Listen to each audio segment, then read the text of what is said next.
in illegal conduct. They were illegally converting semi-automatic weapons into machine guns. Those federal officers were enforcing a gun control law that is very important to public safety. Yes, but there's nothing redeeming about the strategy that we use to explore or to enforce the laws that were allegedly being violated by this movement. I mean, certainly, in the cold light of day, after this fact, this was a very, very bad decision on the part of the government. Well, you have to remember, of course, there were 2 raids in Waco. In the first one, several federal law enforcement officers were shot and killed. Yes, they were. That's not to excuse what happened in the fiery inferno afterwards, and that was a real My guess tragedy. is, though, that Sir, I just want to say it's that kind of an event that I think the militia groups are exploiting as a means of trying to advance their agenda. I mean, it's a tragedy. And the agenda is? Well, the agenda is, and it's in the literature that we've seen at the ADL, to thwart gun control laws. And it claims, now it gets into these issues of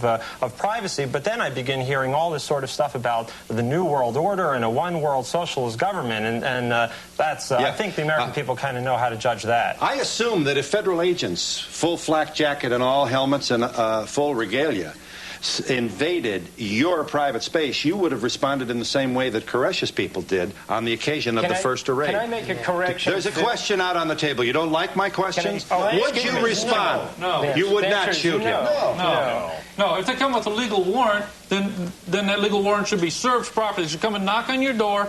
We will bow to any legal warrant and have our day in court. And that's what we ask for those people. No service of a warrant.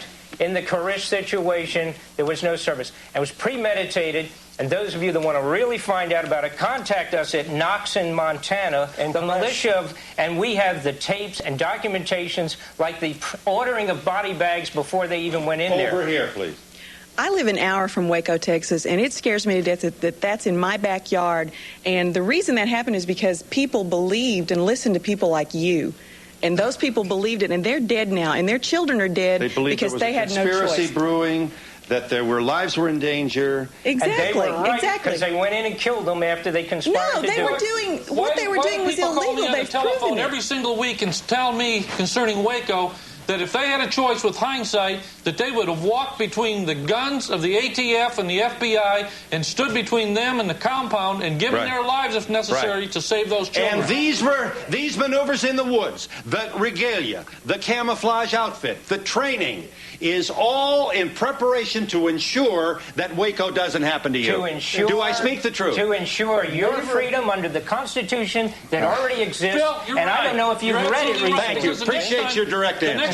The next time, using hindsight, 2020, the next time a Waco is going to happen, I hope that I have the opportunity to stand on the line between those children and those rifles. And if they want to shoot me and take me out, that's fine, but at least I'll hold the line. And I hope there's rows of tens, and that the media can come in and expose it and stop it and take the people to justice. You sound like you're going to be Gandhi. You're going to walk out there unarmed and stand between the police and the children. You're right. But but we have the testimony of at least one of your members that he's going to let somebody have it if they come unauthorized, in his view, into his property. That's right. And you can ask millions of gun owner Americans, not militia members. Yeah. When they come to get my guns, they'll have to take it in my cold, dead hand. And you know it's true. And that's life. They believe in the Second Amendment of the Constitution. You cannot come and confiscate my weapons, and if you do, I'm going to defend myself with at least one of them. One thing you can say, in the last 18 months, you've watched gun sales and ammunition sales skyrocket. We didn't buy them all. The American public did. Millions and what millions they bought, they did not buy to hunt squirrels. I got involved in this when I first went into a gun show, and I asked the lady, why are you buying these things? They says, because we are fearful of our government. And we'll be back in just a moment.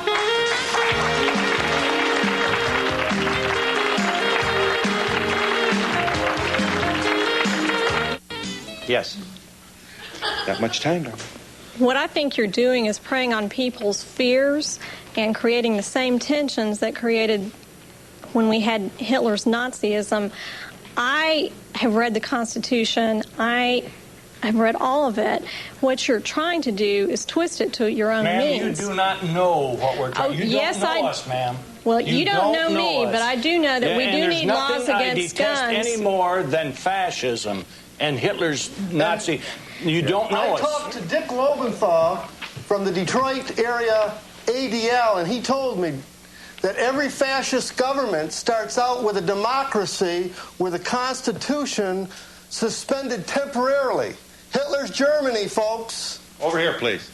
I'm not from Montana, but I've never had a FBI agent or a sheriff ever knock on my door for every reason, for any reason. And one other thing is... There's some inner city people that want you to know that this is happening. Okay. All right. So, if you don't understand, at least we have a responsibility as citizens to understand that there is enough evidence to go around that ought to alarm anybody interested in the Bill of Rights. If you don't care about the Bill of Rights, then really what the hell is the point of this whole American experiment? That's the whole... But these people who...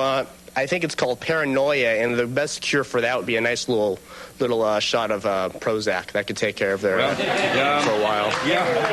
That's all they need. A few cc's, and they'd be fine. They would be paranoid. Would you say to the little children at Waco, "Hey, honey, don't be so paranoid"? 17. No, Uncle Sam isn't going to do this. I don't think they had a right to combine the First and Second Amendment. I don't think if you have freedom of religion, freedom of the bear arms has the same thing to do with each other. You should be able to have your religion without having your arms. The point was that the Constitution of the United States basically was created on a God-fearing group of people. That's the extent of that. We're not espousing special religion here. How many of you really know what the Second Amendment of the Constitution says? It also, now either for the Constitution or not, as Phil said, but it also says that we have the right to form militias, that the people, you do also, but we have the right to form militias as well as the right to keep and bear arms, Phil, all in one sentence. Phil, that is a total distortion of the Second Amendment to the Constitution.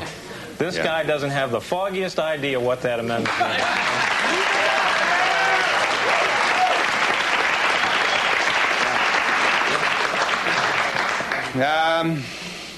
Yeah, there's more to it. The right to keep and bear arms shall not be infringed.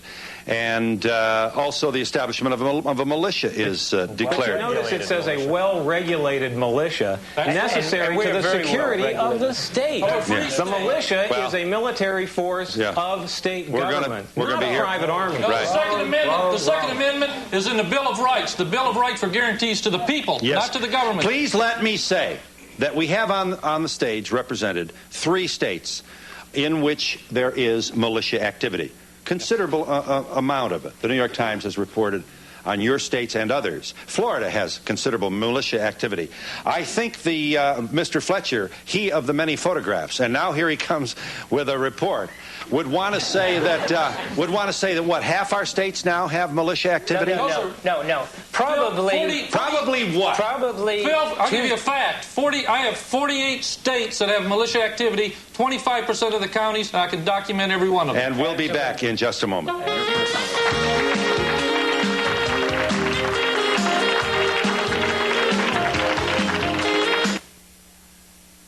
I just wanted to say that there are other ways besides arms to stop this. I mean, you don't have to go to arms all the time. The ballot box is the way to do it. And all we want to do is share the problems with you. I've sat here with an open mind and listened to you guys, and so far you haven't told me anything. You're like afraid of Russians and people in hoods. I don't see that. You haven't said anything to me. We'll give you a few more years of life. You'll see much more stuff. You have way too much time on your hands. You need a hobby. You know that?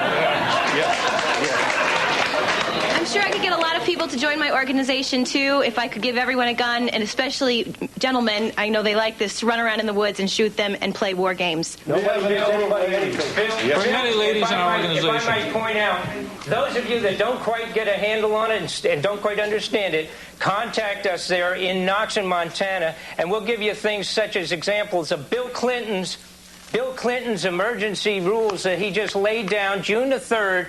This is the entire document for martial law. You can read it yourself. Thank you.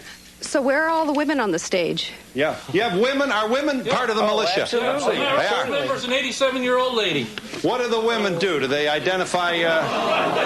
They're worried about what's happening. There's a young lady in Kalamazoo, Michigan.